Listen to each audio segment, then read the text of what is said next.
Rasa lemas atau pusing setelah sarapan, padahal merasa sudah makan yang benar, atau angka gula darah dan kolesterol rasanya sulit sekali dikendalikan walau sudah mengurangi makan malam. Mungkin penyebabnya ada di kombinasi menu sarapan Eyang setiap pagi. Di episode ini, kita akan bongkar tuntas 7 pasangan menu sarapan yang tanpa sadar bisa meledakkan gula darah dan kolesterol. Di akhir, kami siapkan menu aman yang praktis. Bukan hanya daftar, tapi lengkap dengan penjelasannya. Sebelum kita mulai, yuk kita saling sapa di kolom komentar.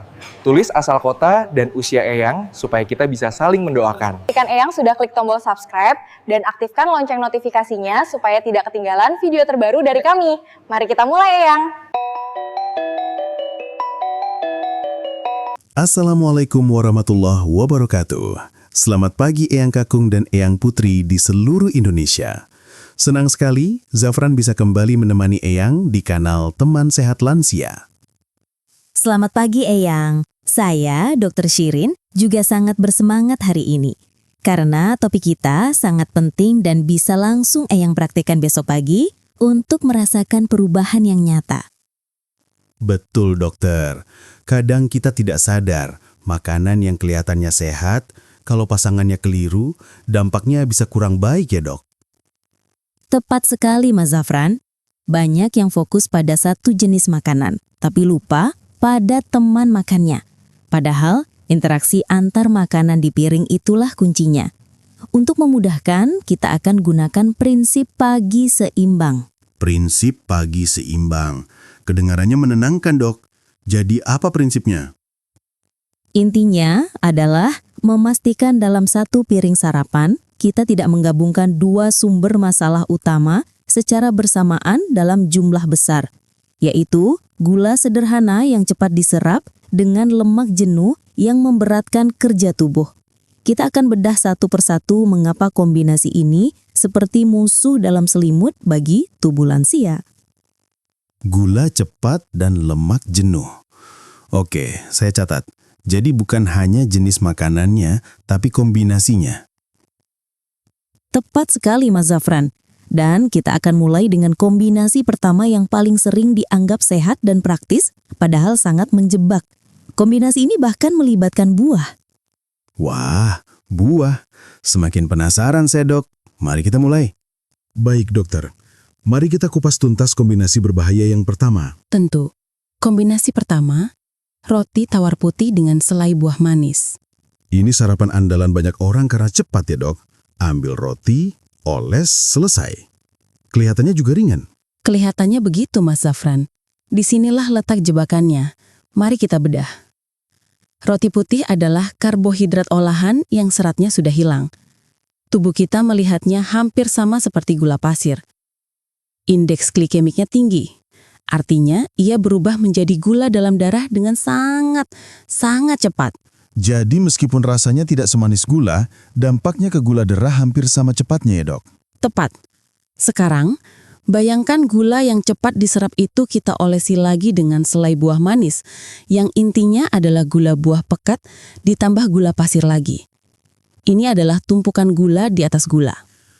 Analogi sederhananya seperti menyalakan api kecil dari roti, lalu langsung disiram bensin dari selai, langsung berkobar apinya. Analogi yang sangat bagus. Kobaran api itu adalah lonjakan gula darah yang drastis. Pankreas kita akan kaget dan langsung melepas hormon insulin dalam jumlah besar untuk memadamkan kebakaran gula ini.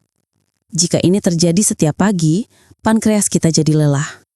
Inilah cikal bakal dari resistensi insulin, di mana sel-sel tubuh tidak lagi merespon insulin dengan baik. Jadi rasa ngantuk atau lemas sekitar jam 10 pagi, itu ada hubungannya dengan ini ya dok? Sangat berhubungan. Setelah gula darah melonjak tinggi, insulin yang dilepas besar-besaran akan membuat gula darah itu anjlok lagi dengan cepat. Turunnya gula darah secara drastis inilah yang menyebabkan lemas, sulit konsentrasi, dan cepat lapar lagi. Lalu di mana kaitan kolesterolnya? Saat insulin tinggi dan banyak gula beredar di darah, tubuh mendapat sinyal. Energi sedang berlimpah, simpan sisanya sebagai lemak. Hati atau liver kita akan mengubah kelebihan gula itu menjadi trigliserida, sejenis lemak darah, dan juga memproduksi lebih banyak kolesterol jahat atau LDL. Luar biasa rumitnya. Jadi satu olesan selai di pagi hari dampaknya bisa sampai ke produksi kolesterol di liver. Dok, bagaimana kalau selainya diganti meses coklat atau susu kental manis? Pertanyaan bagus. Prinsipnya sama, bahkan bisa lebih buruk. Meses dan susu kental manis adalah kombinasi gula dan lemak jenuh. Jadi kita kembali ke rumus awal, karbohidrat sederhana bertemu gula tinggi dan lemak jenuh. Beban untuk tubuh jadi 3 kali lipat. Baik dok, poin pertama sangat jelas. Sekarang kombinasi kedua yang katanya menu nasional kita. Betul. Kombinasi kedua, nasi uduk atau nasi kuning dengan gorengan. Wah, ini sulit dihindari dok. Di mana-mana ada dan harumnya itu menggoda. Saya paham sekali. Mari kita lihat kandungannya dengan kacamata kesehatan. Nasi putih itu sendiri sudah karbohidrat sederhana. Ketika diolah menjadi nasi uduk, kita menambahkan santan kental. Santan adalah sumber lemak jenuh. Jadi, di nasinya saja sudah ada kombinasi karbohidrat dan lemak jenuh. Belum lagi lauknya ya dok? Tepat. Kita sering menambahkannya dengan gorengan seperti bakwan, tempe goreng atau tahu isi. Gorengan adalah makanan yang menyerap banyak sekali minyak jenuh atau bahkan lemak trans jika minyaknya dipakai berulang kali. Ini adalah pertemuan antara karbohidrat berlemak dengan lauk yang juga berlemak tinggi. Jadi ini seperti beban ganda atau double trouble untuk tubuh kita di pagi hari. Istilah yang pas sekali. Tubuh kita, terutama pembuluh darah dan hati, harus bekerja super keras. Lemak jenuh dan lemak trans dari kombinasi ini dapat memicu peradangan tingkat rendah di dinding pembuluh darah. Peradangan inilah yang mengundang kolesterol jahat atau LDL untuk menempel dan membentuk plak. Lama-kelamaan, plak ini bisa menyumbat pembuluh darah. Saya teringat seorang pasien, sebut saja Bapak Ahmad, 68 tahun. Beliau rutin jalan pagi, tidak merokok, tapi angka kolesterolnya tidak kunjung turun. Setelah kami telusuri buku harian makannya, ternyata setiap selesai jalan pagi, beliau selalu sarapan nasi uduk dengan 2 bala-bala dan sepotong tempe goreng. Olahraganya sudah bagus, tapi dirusak lagi oleh sarapannya. Jadi olahraga saja tidak cukup ya dok, jika bahan bakarnya salah. Kita lanjut ke kombinasi yang ketiga dok. Ini juga sangat populer. Iya, kombinasi ketiga, bubur ayam dengan sate jeroan, kulit, dan kerupuk. Banyak yang berpikir bubur itu makanan orang sakit, jadi pasti sehat dok. Buburnya sendiri juga dimasak tawar memang baik dan mudah dicerna. Tapi bubur ayam yang kita beli seringkali menjadi panggung untuk topping yang bermasalah. Bubur nasi adalah karbohidrat yang sangat mudah diserap. Indeks glikemiknya lebih tinggi dari nasi biasa. Karena teksturnya sudah sangat halus ya dok. Benar. Lalu kita lihat toppingnya. Topping sate jeroan, usus ati ampela dan kulit ayam sangat tinggi kandungan purin dan kolesterol. Purin beresiko bagi eyang yang punya masalah asam urat. Kolesterol dari makanannya langsung berkontribusi pada kolesterol darah. Kemudian kerupuk. Kerupuk adalah karbohidrat olahan minim gizi yang digoreng rendam, menyumbang kalori kosong dan lemak jenuh. Jadi ini seperti pola yang sama lagi, karbohidrat super cepat serap dan lemak jenuh tinggi. Betul sekali. Ini seperti membuka pintu gerbang lebar-lebar, lalu mempersilahkan musuh masuk tanpa halangan. Bagi eyang yang sudah punya riwayat penyakit jantung atau hipertensi, kombinasi ini sangat perlu diwaspadai. Kombinasi keempat ini sepertinya lebih modern dok. Betul. Kombinasi keempat, sereal sarapan manis dengan susu full cream. Ini seringkali dianggap praktis dan sehat karena di iklannya ada tulisan diperkaya vitamin dan mineral. Itulah marketing Mas Zafran. Kita harus jadi konsumen cerdas dan membaca label nutrisi. Banyak sereal sarapan, terutama yang berwarna-warni atau dilapisi madu dan coklat, kandungan gulanya bisa mencapai 30-40% dari beratnya. Artinya, dalam satu mangkuk sereal, eyang bisa jadi mengonsumsi 3-4 sendok teh gula tanpa sadar. Sebanyak itu ya dok? Betul. Ini kembali ke skenario bom gula seperti roti dan selai. Ditambah lagi dengan susu full cream yang kandungan lemak jenuhnya lebih tinggi dibandingkan susu rendah lemak. Alternatif yang jauh lebih baik adalah rolled oats atau muesli tanpa tambahan gula, lalu Eyang bisa menambahkan pemanis alami dari potongan buah asli seperti pisang atau beri. Oke, kombinasi kelima. Ini teman setia ngobrol pagi-pagi. Iya. Kombinasi kelima, emphasis level strong. Kopi instan 3-in-1 atau kopi susu sachet dengan kue atau biskuit manis. Praktis sekali, tinggal sobek, tuang air panas, jadi. Kepraktisan itu ada harganya. Kopi hitam tanpa gula sebetulnya punya banyak manfaat karena kaya antioksidan. Tapi kopi saset 3-in-1 umumnya mengandung sangat sedikit kopi dan sangat banyak gula serta creamer. Creamer nabati dalam kopi saset seringkali bukan dari sumber yang baik. Bisa mengandung emphasis level moderate, lemak terhidrogenasi, atau lemak trans yang sangat tidak sehat untuk jantung. Jadi, kita minum air gula berlemak dengan sedikit aroma kopi ya dok? Kurang lebih begitu. Masalahnya adalah, minuman manis ini seringkali ditemani lagi dengan kue atau biskuit manis. Jadi polanya berulang. Gula cair plus lemak dari creamer bertemu dengan gula padat plus lemak dari kue. Ini adalah resep pasti untuk lonjakan gula darah dan asupan kalori berlebih di pagi hari. Sekarang kita ke menu andalan anak kos, tapi mungkin lansia juga suka karena mudah. Kombinasi keenam. Benar, kombinasi keenam, emphasis level strong. Mie instan dengan telur goreng. Apa masalah utamanya di sini dok? Karbohidratnya lagi, betul. Tapi ada dua masalah besar lain pada mie instan, yaitu kandungan sodium atau garam yang sangat tinggi dan proses penggorengan mie itu sendiri untuk membuatnya kering, yang menyumbang lemak jenuh. Sodium yang berlebihan adalah musuh utama bagi Eyang yang menderita hipertensi, karena bisa menahan cairan dalam tubuh dan meningkatkan tekanan darah. Lalu ditambah telur goreng. Menggoreng telur dengan banyak minyak akan menambah asupan lemak jenuh dan kalori. Jadi, dalam satu mangkuk, Eyang mendapatkan karbohidrat olahan, lemak jenuh tinggi, dan sodium yang ekstrim. Kombinasi ini sangat memberatkan kerja ginjal dan jantung.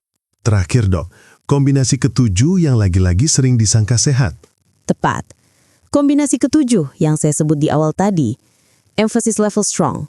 Jus buah kemasan dengan biskuit atau kue kering. Minum jus buah setiap pagi agar sehat, begitu kata banyak orang. Ini adalah salah satu miskonsepsi terbesar. Saat buah dijus dan ampasnya dibuang, kita kehilangan komponen terpentingnya, yaitu serat. Serat berfungsi seperti rem. Ia memperlambat penyerapan gula ke dalam darah. Tanpa serat, jus buah, apalagi yang kemasan dengan tambahan gula, tidak lebih baik dari minum soda atau air sirup. Gula buah atau emphasis level moderate, fruktosa dalam bentuk cair dan pekat akan langsung membanjiri liver. Jadi lebih baik makan buahnya langsung ya dok? Jauh lebih baik. Sebuah apel utuh akan membuat Eyang kenyang dan gula darahnya naik perlahan. Segelas jus apel yang mungkin dibuat dari 3-4 apel akan langsung menaikkan gula darah tanpa rasa kenyang yang berarti. Jika minuman gula ini ditemani lagi dengan biskuit, kita kembali ke skenario terburuk untuk kontrol gula darah. Terima kasih dokter, 7 poin yang sangat detail dan membuka mata. Sekarang pasti banyak Eyang yang cemas dan bertanya, jadi saya harus sarapan apa? Pertanyaan itu sangat penting dan akan kita jawab tuntas di segmen berikutnya. Kembali lagi bersama kami Eyang. Tadi kita sudah membedah 7 kombinasi sarapan yang perlu diwaspadai. Sekarang kita masuk ke sesi kupas tuntas mitos dan menjawab pertanyaan-pertanyaan Eyang secara lebih mendalam. Baik Mas Zafran, kita mulai dari mitos pertama yang paling umum. Sarapan dengan jus buah dan roti sudah cukup sehat. Ini tadi sudah disinggung ya dok, tapi mungkin bisa diperdalam lagi, mengapa mitos ini begitu kuat? Mitos ini kuat karena kata buah dan roti diasosiasikan sebagai makanan sehat secara terpisah. Orang berpikir menggabungkannya pasti lebih sehat. Tapi seperti yang kita bahas, ini adalah kombinasi gula cair tanpa serat dan karbohidrat olahan. Hampir tidak ada serat dan protein yang bisa menahan laju gula. Akibatnya adalah siklus spike and crash. Gula darah melonjak, lalu anjlok. Siklus ini tidak hanya membuat lemas, tapi dalam jangka panjang bisa mengganggu keseimbangan hormon lapar dan kenyang. Oke, mitos pertama terbantahkan dengan tuntas. Mitos kedua, Dok. Mitos kedua, yang penting perut terisi di pagi hari. Menunya tidak terlalu masalah. Ini adalah pola pikir yang berbahaya. Sarapan adalah bahan bakar pembuka hari kita. Jika kita mengisi mobil dengan bensin oktan rendah atau oplosan, mungkin mobilnya bisa jalan, tapi mesinnya akan cepat rusak, suaranya kasar, dan boros. Analogi yang sangat kena, Dok. Jadi tubuh kita juga begitu ya? Betul, sarapan tinggi gula dan lemak jenuh akan memicu peradangan, membuatmu tidak stabil, dan justru menguras energi. Sebaliknya, sarapan berkualitas akan menstabilkan gula darah, memberi energi yang tahan lama, dan meningkatkan fungsi kognitif. Jadi, kualitas sarapan sangat-sangat menentukan kualitas hari kita. Nah, sekarang saya mau tanya lagi pada Eyang di rumah. Mana yang lebih sering Eyang konsumsi? Tulis 1 jika lebih sering sarapan yang cenderung manis seperti roti selai, atau tulis 2 jika lebih sering sarapan gurih seperti nasi uduk. Tulis di kolom komentar ya Eyang. Silakan Eyang, ini membantu kami memahami kebiasaan Eyang semua. Sambil menunggu, kita jawab pertanyaan inti dari Rangkart. Apa saja contoh menu sarapan alternatif yang aman, mudah, dan seimbang? Dokter, mohon dijelaskan tidak hanya menunya, tapi mengapa menu itu baik? Tentu, ingat prinsip pagi seimbang, karbohidrat kompleks, protein, dan serat atau lemak baik. 1.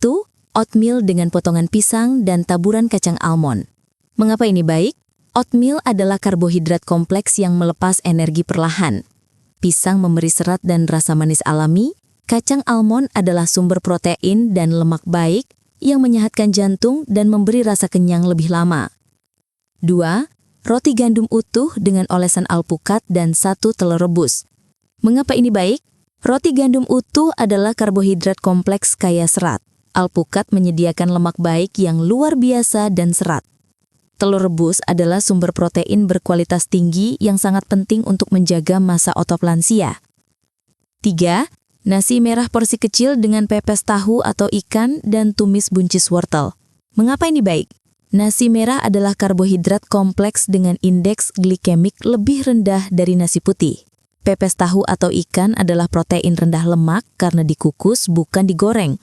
Tumis buncis wortel adalah sumber serat dan vitamin yang melimpah. Penjelasannya sangat detail, Dok. Jadi setiap komponen punya perannya masing-masing. Pertanyaan berikutnya, bagaimana cara memodifikasi menu sarapan favorit agar lebih sehat? Ini adalah kunci keberhasilan jangka panjang. Modifikasi, bukan eliminasi total. Suka nasi uduk? Jangan hilangkan. Lakukan 3 perubahan.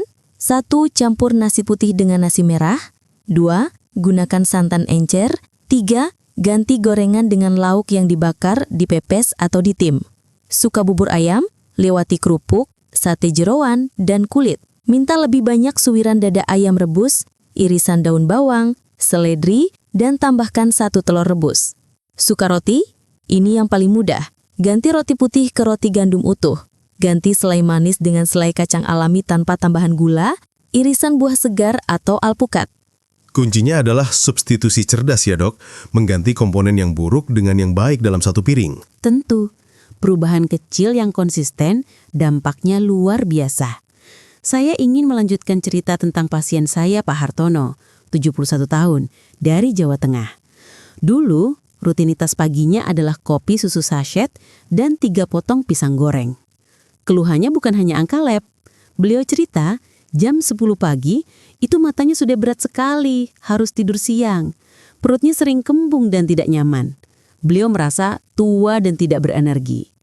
Hasil lab kolesterolnya selalu di batas atas, sekitar 230 sampai 240. Saya tidak minta beliau berhenti total. Saya hanya anjurkan 1 perubahan.